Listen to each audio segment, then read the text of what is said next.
Can I Wait a answer? minute. No. You've done a lot of talking. I just don't think America's headed in the right direction. Love the place. America's done great for me, my family. It's just the energy there right now in between the races and just where it's headed to. It literally feels like it's trying to go back to like the 40s and 50s. Do you think that's possible? Anything is possible. And when you think that anything is possible, you can never get got. It's absolutely obscene, dangerous, bad. Is it possible that what this brother was talking about is happening in America today? That is a big question. You've got President Donald Trump. The first time, man looked like he was an accident in White House. The second time for sure, Trump has got a stamping mandate. He definitely won the election. The man got the mandate. But Thank you very much. Wow. 2-3 months in, he seems to be in this mad rush. What is the rush? Is a Trump presidency good for America? Are these two a safe pair of hands? That's the big question, man. More protests have broken out across the US. For us in Africa, certainly for the global system, We will not be bullied. do you feel safe enough in America?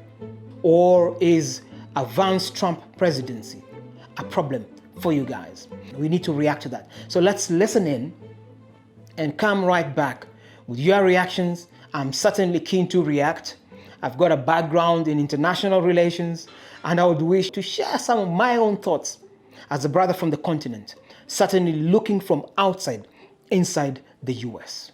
Is Trump the man to make America great again, or to send it down to the abyss?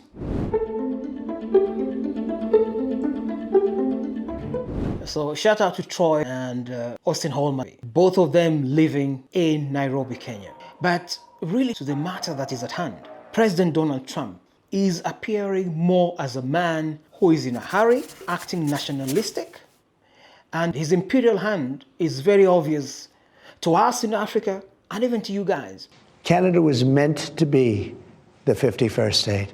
Wanting to take over the Panama Canal. I mean, America built that canal way back in the early 1900s, but it certainly does not belong to them. That was an agreement. When it lapsed, the canal reverted to its true owners. Looking at some of the pronouncements coming from him about Gaza, for example. The U.S. will take over the Gaza Strip. Wanting to make that a place that is dispossessed of Palestinians. His sentiments on Greenland, again, trying to get his hands on the resources in Greenland. Well, we need Greenland for national security purposes. Greenland have been out in the streets protesting Trump's imperial ideas.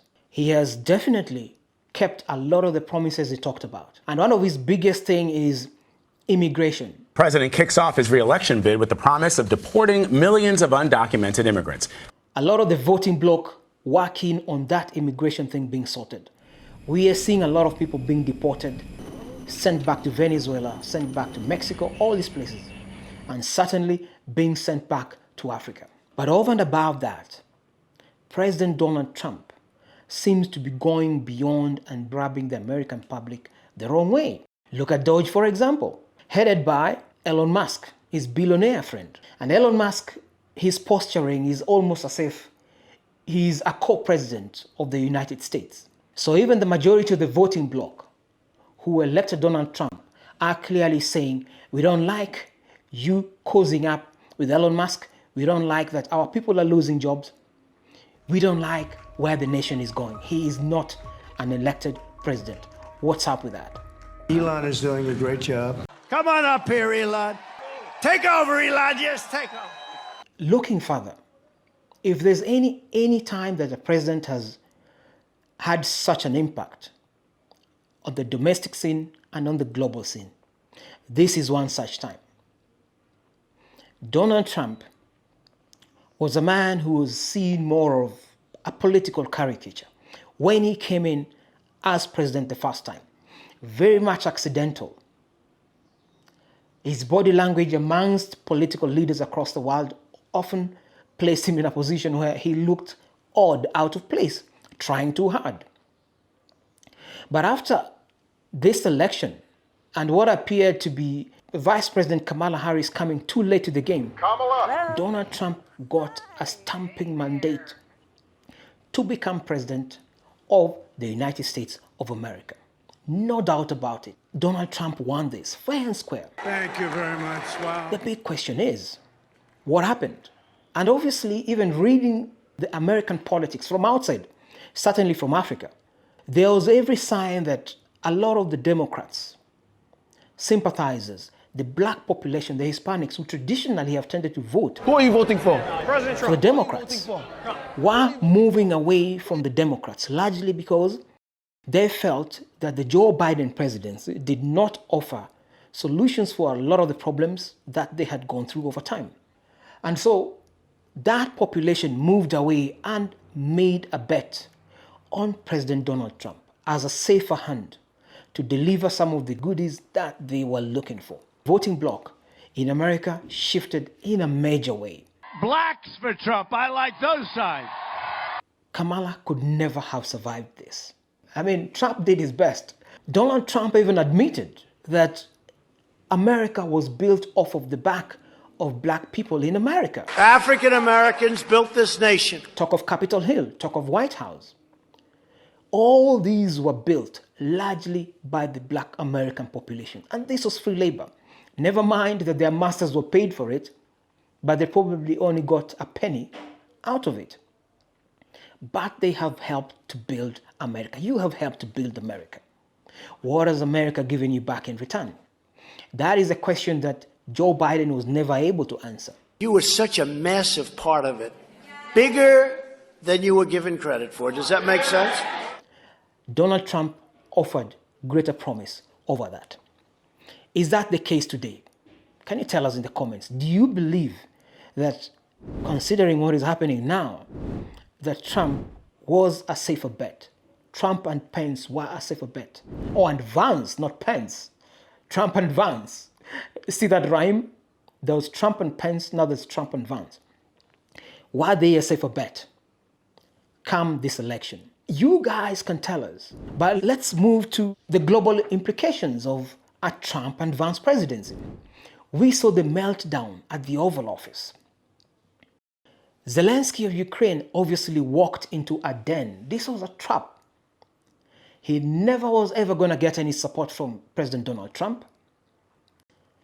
Never was going to get anything from Vance. And obviously, Vance was the instigator in this whole meltdown. We saw how he triggered that mess. And Zelensky was virtually bullied. The optics was so bad. We know for sure that a lot of times some of these things can actually happen, but behind the camera. The fact that it could play out to the public was not good for geopolitics. It certainly was not good for America, because America now, even for us in Africa, we view America more of a partner that cannot be trusted. That trust seems to be eroded because it portrayed Donald Trump as fairly erratic. You want me to retell? It portrayed Vance as a reckless VP. Do you think that it's respectful to come to the Oval And if you look at Zelensky, this is a man who has been under so much stress. Your country is at war with Russia. You're losing citizens. You're losing lives. You're losing property. And Russia is not about to stop. It's imperialism again at this moment in time. Listening to what the president said, you can actually see that the bullying tended to be something that sides more with President Putin. And President Trump's love for strong leaders across the world is not lost to anyone who really observes the politics. Look at North Korea. North Korea. North Korea. The North Koreans. And an unimaginable opportunity presented itself. Nobody ever thought that America could relate with North Korea in any way, shape, or form. So to that extent, Donald Trump, for the longest time, at least within the first time, he was seen as a more of a stabilizing president for geopolitics. A handshake for the history book. Certainly his relationship with Kim, his relationship with Putin, seemed to say to the world that I can manage this better. But his policies in the Middle Eastern region especially puts America at conflict in the Middle East. The sentiments about Gaza places America at risk. The U.S. will take over the Gaza Strip. Is this a safe pair of hands for America? Again, that's a question you guys can answer in the comments. Let's move the conversation further. Take a trip down to Pretoria. President Trump, very quickly getting into office, takes a swipe at Cyril Ramaphosa, South Africa's president. Terrible things are happening in South Africa. The leadership is doing some terrible things. It's horrible things. They're taking away land, they're confiscating land. Policies that really are largely internal engagements of a sovereign state called South Africa. Off the back of apartheid, Mandela coming into office, apartheid knocked off. You even remember that the president, de Klerk at the time, and President Nelson Mandela got a Nobel Peace Prize. So obviously, these are gentlemen who are trying to get South Africa to a good standing in the international community. But Donald Trump's argument has been lately that based on the policy that South Africa has on land, that they seem to be pushing away white South Africans whose great-great-grandparents colonized the South African nation way back in the 1700s. So it seems to have more sympathy for those guys, never remembering that there's a history. There's a colonial history. There's a history of subjugation, and there's a history of apartheid.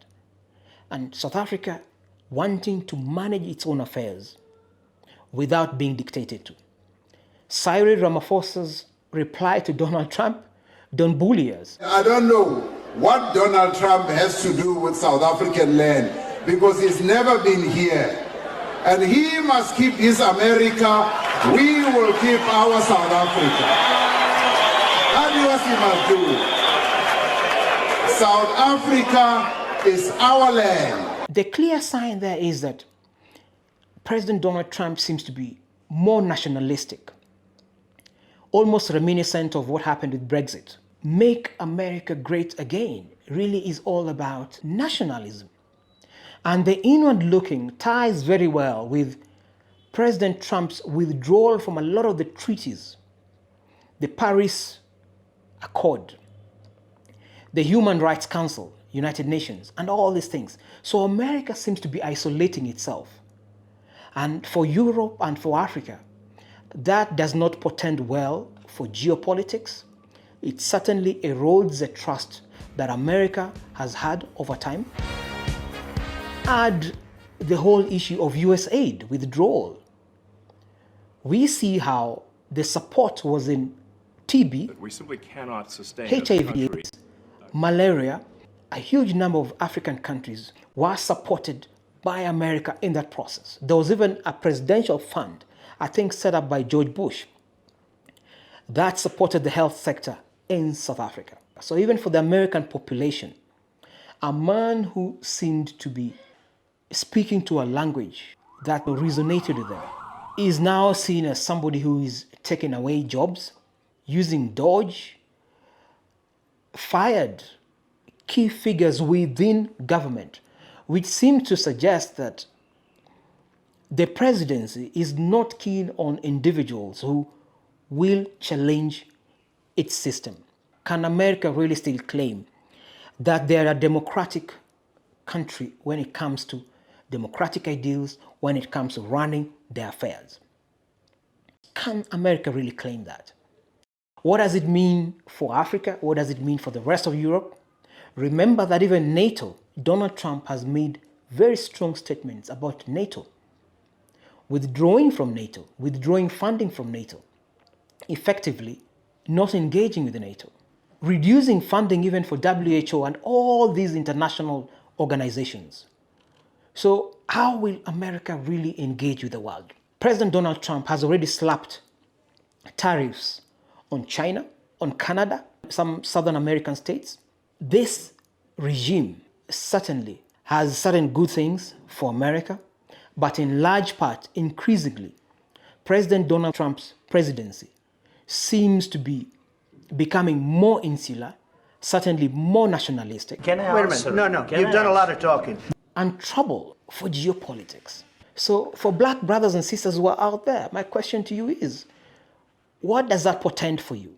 Because the opportunity also is here that the African diaspora, certainly in the US, have got an opportunity to engage with the continent of Africa a lot more, especially considering the policies by President Donald Trump in this time. The man, he's racing, he's on the tracks, signing documents every other day, making decrees, executive orders. And that seems to be overriding even the involvement of Congress. We're members of Congress. Let us in. In some of the things that require the engagement of representatives of the American people. More unilateralism has become a signature of this administration. Do they seem like a safe pair of hands for America, for Africa, for geopolitics? The reality is that today there is a critical mass of black diaspora who are choosing to reconnect with the African heritage, seeing it as an opportunity to move away from the challenges of the US, the troubles in the US, the unpredictability of America, and largely because President Donald Trump has tended to be quite erratic and pretty much makes pronouncements every other day. So that's a challenge.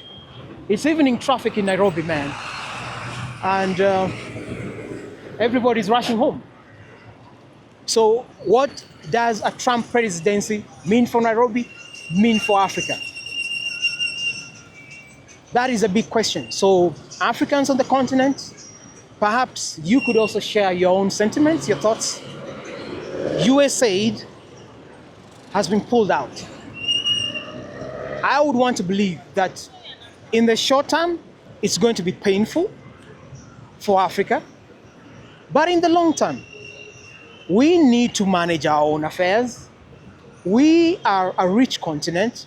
The challenge that we face is that Africa, by and large, suffers mismanagement of resources. That is the greatest challenge you've got on the continent. The resources exist, but there's zero prioritization. There's certainly an elite of Africa who are exploiting the resources for their own personal benefit, for their cronies' benefit, at the expense of the vast majority of Africa. So that's what's up. The world is moving ahead. Africa is embracing its lost children. And so if there's issues, there's more heat in America, man, come back home, man. Afrocentric is about connecting black brothers, African diaspora to the continent, making you understand the continent better, helping you make better choices. And certainly by reacting and making these commentaries, we are also celebrating that diversity, speaking to the things that affect us every other day, either here or in America or elsewhere in the world. That's what's up, man. So many thanks. I know I've talked for a bit, but if this resonates with you, then subscribe, like, and certainly share, because we have got to speak about these things. We have got to tease the issues, spread the word. If only we can make Africa better for you and for us. This is Afrocentric. Many thanks, much love, peace, and we'll see you in the next one. I am definitely out.